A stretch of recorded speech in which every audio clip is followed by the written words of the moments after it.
ایک بزرگ روزانہ چہل قدمی کے لیے جایا کرتا تھا۔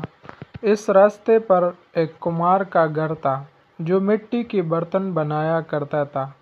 وہ کمہار کے پاس جا کر بیٹھ جاتا اور اسے غور سے دیکھتا رہتا۔ اسے برتن بننے کا عمل دیکھنا بہت اچھا لگتا تھا۔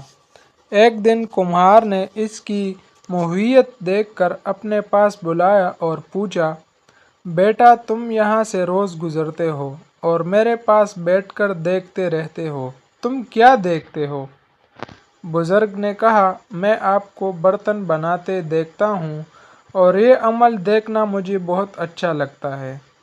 اس سے میرے ذہن میں چند سوال پیدا ہوئے ہیں، میں آپ سے پوچھنا چاہتا ہوں۔ کمہار: یہ تو بہت اچھی بات ہے، تم پوچھو جو پوچھنا چاہتے ہو۔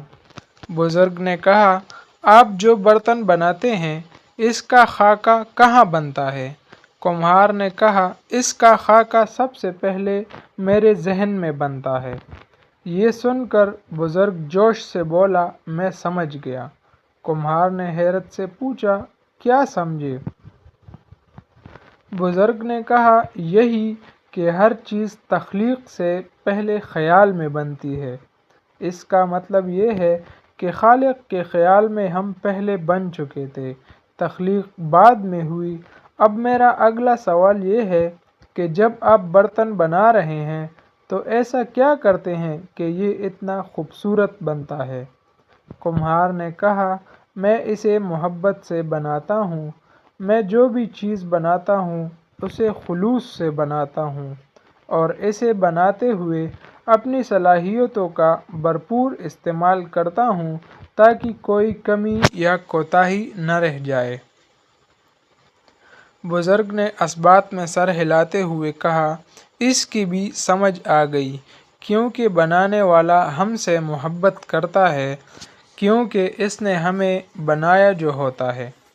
اگلا سوال یہ ہے کہ آپ اتنے عرصے سے برتن بنا رہے ہیں، کوئی ایسی خواہش ہے جو آپ چاہتے ہیں کہ پوری ہو؟